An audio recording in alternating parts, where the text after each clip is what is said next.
Yeah. Cute. They're smashing it.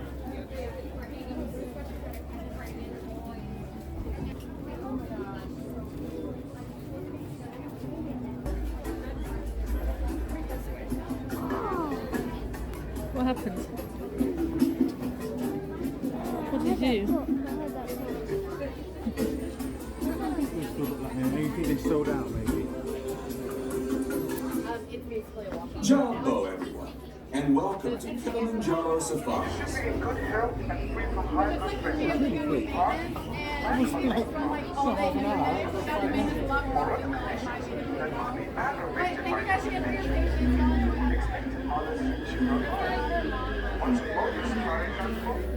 Please remain seated with your hands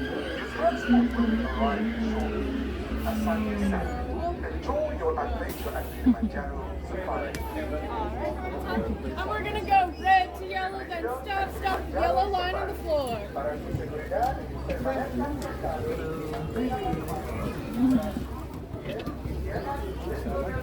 Gates are closing. Please watch your hands, arms, feet, and legs on the right-hand side. Those doors are sliding shut.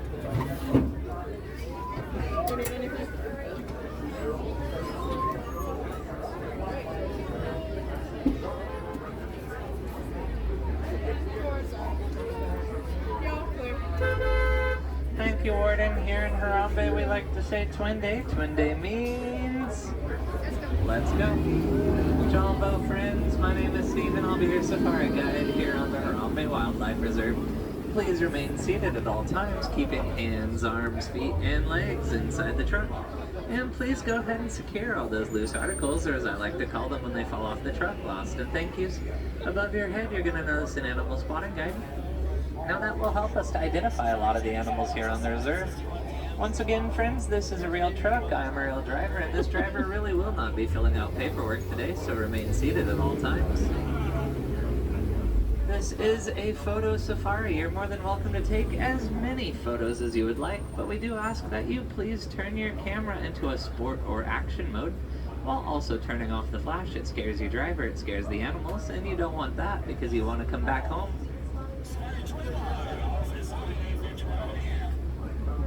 Now here in just a few moments, the warden will be inviting the truck in front of us into the reserve, and then we'll be waiting our turn. Once again, friends, this is a real truck, so please remain seated. Even if we're at a stop, at all times we must remain seated. It is for your safety.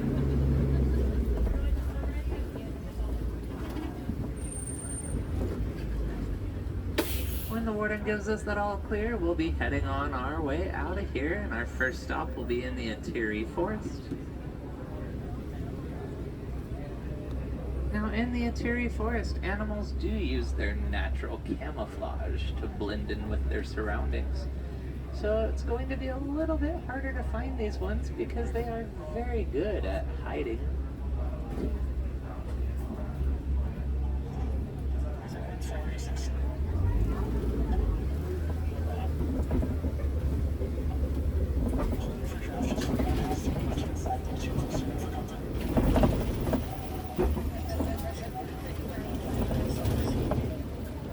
Coming up on the right, you're going to see an okapi. Now, the okapi are the closest living relative to the giraffe.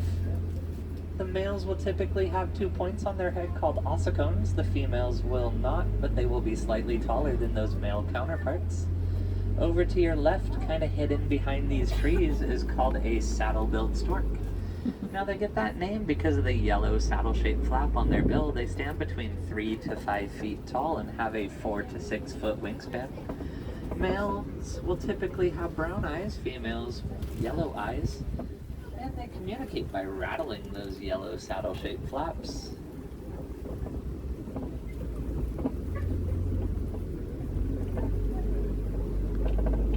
As we continue around the corner, it looks like we have a black rhinoceros over here against this rock wall. Now, they are critically endangered. There is less than 3,000 left in existence. And they are one of the smallest of all African rhino species, weighing in around 3,000 pounds.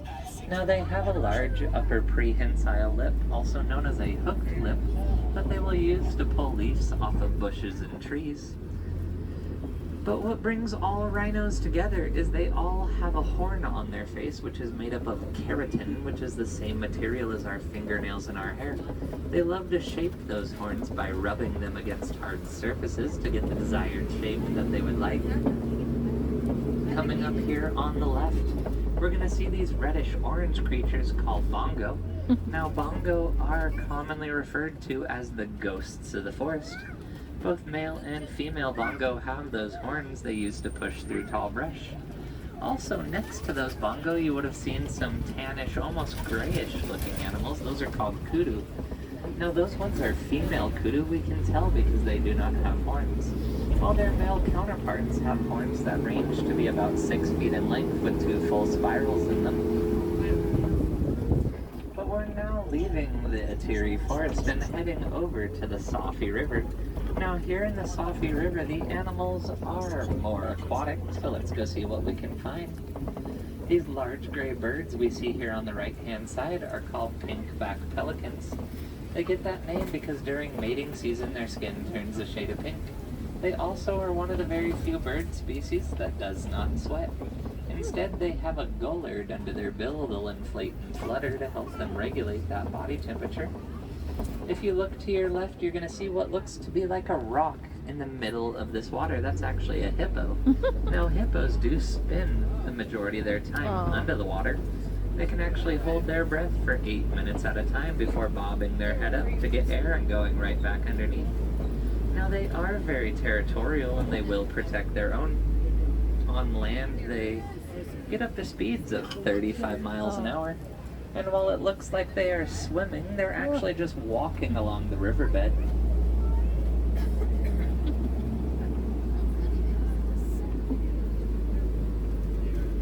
Now, as we round this corner, friends, I do ask that you please remain seated because we're about to go over what I like to call Croc Bridge.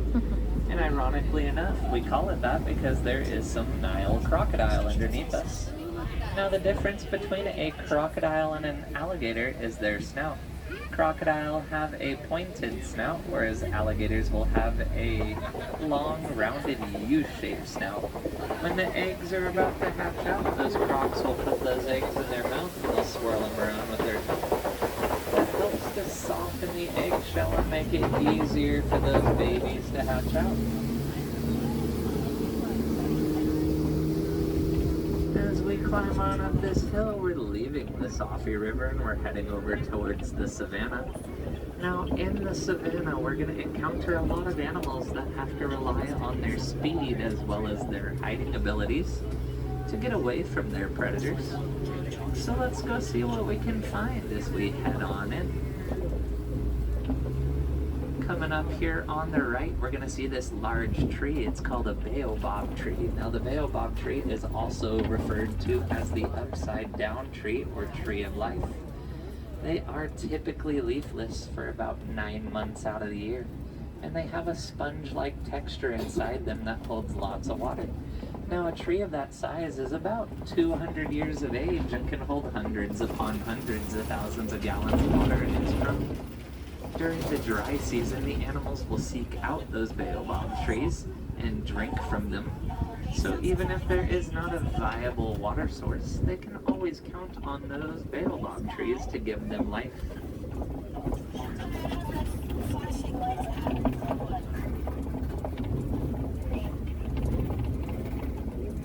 Coming up here on the right, you're going to see these large Ankole cattle, also referred to as Watusi cattle. Now, they get that name because the Watusi tribe that domesticated them. Their horns range anywhere from 6 to 8 feet from tip to tip, and they're made up of a honeycomb-like structure, so they're really not that heavy. Fully grown horns typically weigh about 10 to 15 pounds.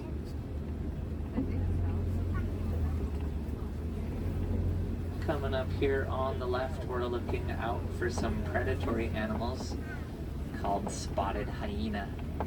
Now, they are mostly nocturnal. The lowest ranking female outranks the highest ranking male in the pack, and they are not part of any canine or feline species. They're actually part of their own called Hyenidae. As we round here, you're going to kind of see them popping up from that watering hole right there.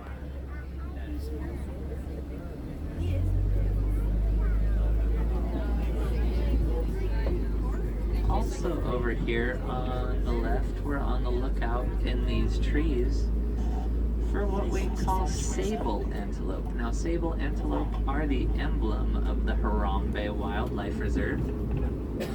They have horns that point backward to not only help them defend themselves from behind, but also to push through tall brush.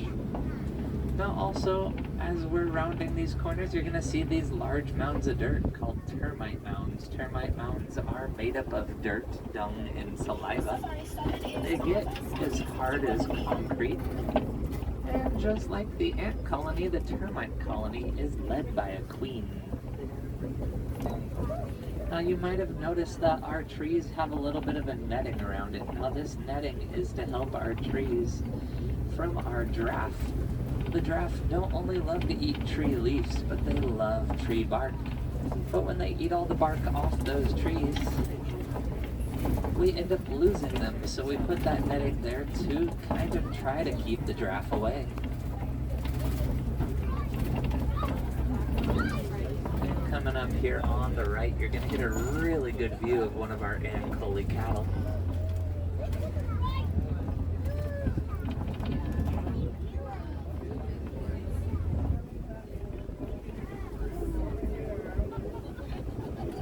Also coming up here on the right, you're going to see these small deer-like creatures. Now they are called springbok.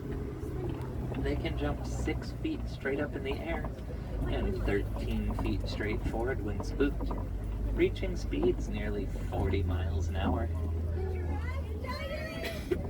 Over to our right, you're going to see those wildebeest. Now wildebeest travel in herds of hundreds of thousands, all the way up to herds of about 1 million. They are very skittish and they spook very easily. And coming up here, we're going to see some of our Maasai giraffe.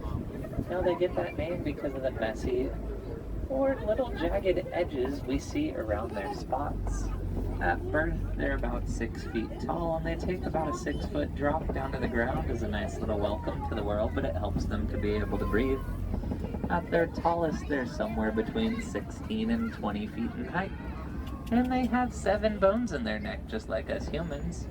Now you might notice that they have 2 points on their head. Those 2 points are called ossicones. It's what they share in common with those male okapi.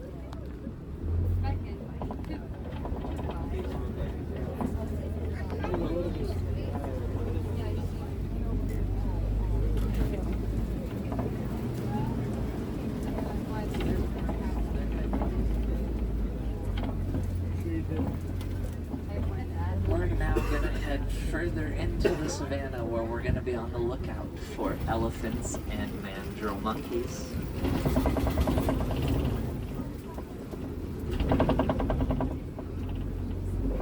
Now over here to the left, you'll see those mandrill monkeys. The males typically weigh about 100 pounds, the females about 30 pounds.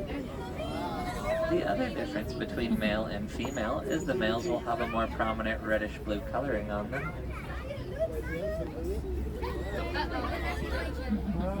Goodbye.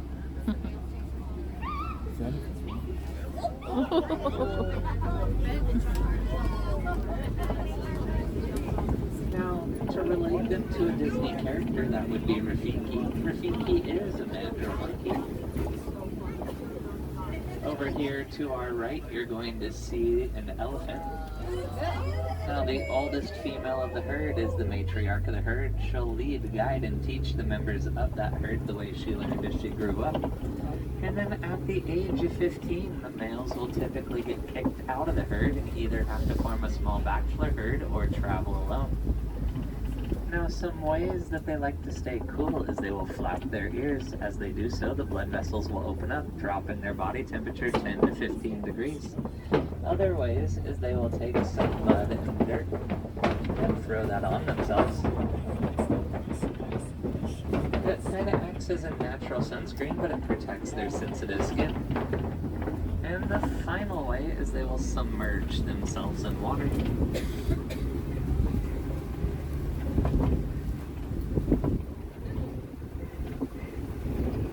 Now this red clay that we're passing through makes for a great nutrient in the elephant's diet. They love to dig their tusks on into that clay.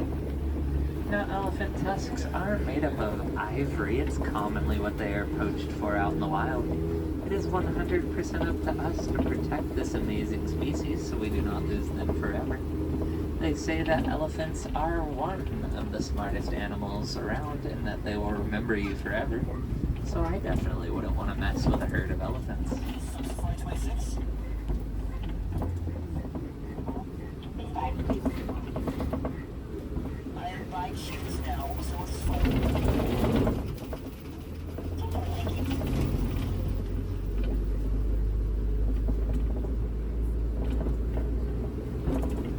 If we look both on left and right side, you're going to see some more baobab trees. Can you just imagine how much water is in their trunks?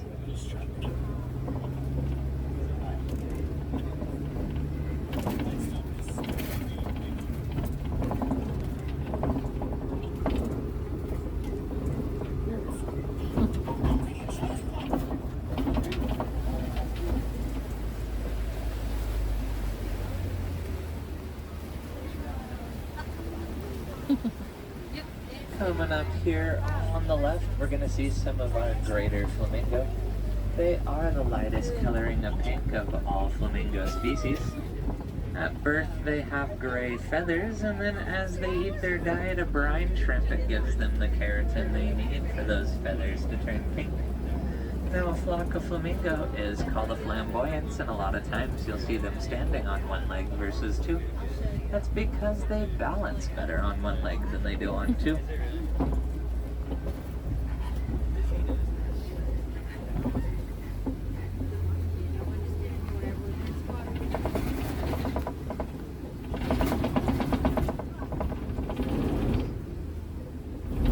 We just entered into the most eastern part of our savanna where we're on the lookout for some rhinos, some cheetah, and some lions. Now over here to the left, you're going to see what we call a mud wallow. Now that is an indication that rhinos have been or are nearby.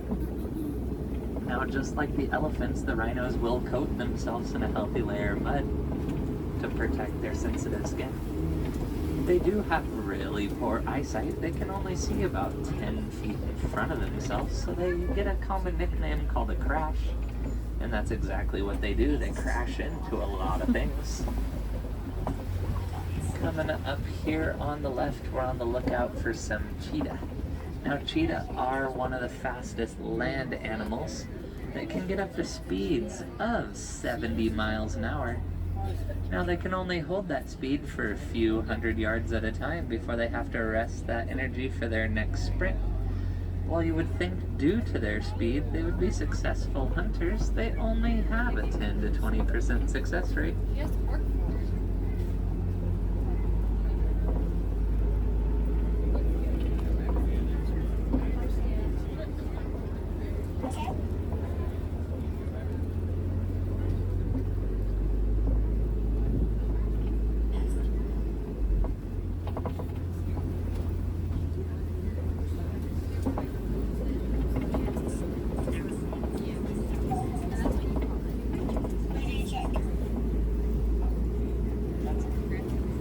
Coming up here in front of us is our lion. Now lions spend 16 to 20 hours resting their energy for when they go hunting.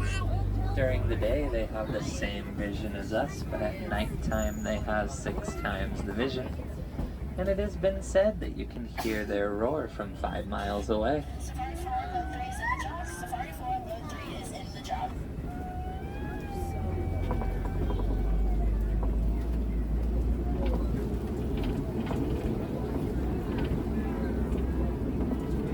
As we continue around the copy, we'll see if we can find the rest of our lions. We should be able to see both females as well as our male right over here.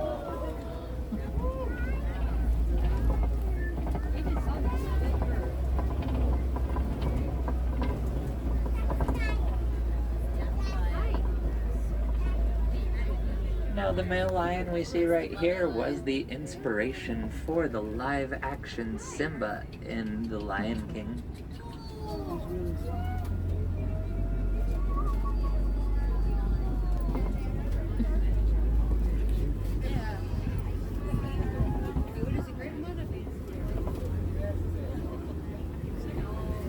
If we look in between these bushes, we're going to see a warthog. Now, warthogs have 4 tusks on their face they use to dig down and create the burrows we see.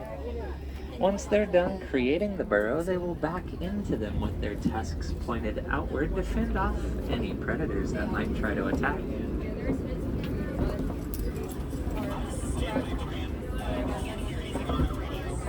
Over here to the right, you're going to see a small brownish creature with horns. That is called a bontebok. Now, bontebok in the early 19th century got down to numbers as low as 17. And in the early 20th century, because some farmers fenced them in, they got back up to about 3,000. And it is only on reserves such as this today you will find them.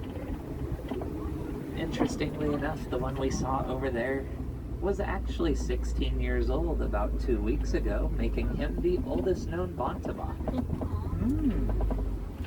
They do live longer in captivity than they do out in the wild, and that is due to us coming in and taking over their homeland and destroying what they know. Coming up as we round this corner, we're going to be seeing a project our wardens have been working on. It's called the Elephants and the Bees Project. And what that consists of is they put these yellow triangular shaped boxes in their yard to kind of keep elephants away from coming in and eating their crop.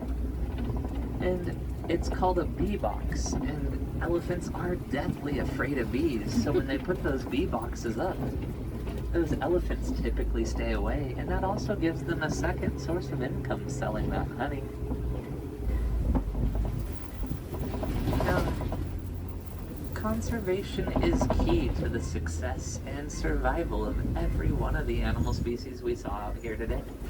It is through the success and survival of a lot of the reserves we see that have made it possible for these animals to continue to grow and flourish and be more acceptable and sustainable in number. And it is programs such as the Disney Conservation Fund and many others, where for every dollar we donate, they will match in the hopes to build back a great big beautiful tomorrow one day. Now, if we're looking to go see some gorillas, some naked mole rats, or a meerkat, we can find them over at the Gorilla Falls Trail right outside our exit. If we want to go see some tigers, some Komodo dragons, or some bats, we can find them at the Maharaja Jungle Trek in Asia. Did we know that bats are natural insect killers? So instead of spraying harmful pesticides that not only harm us, but the environment around us, we can go ahead and build bat boxes, which not only give those bats a home to live, but it will take care of our insect problem. Now here in Harambe, we hate to say goodbye, because it is too sad, so I'm gonna say Kwaherini, friends. Kwaherini. Go wild, stay hydrated, and have a great evening.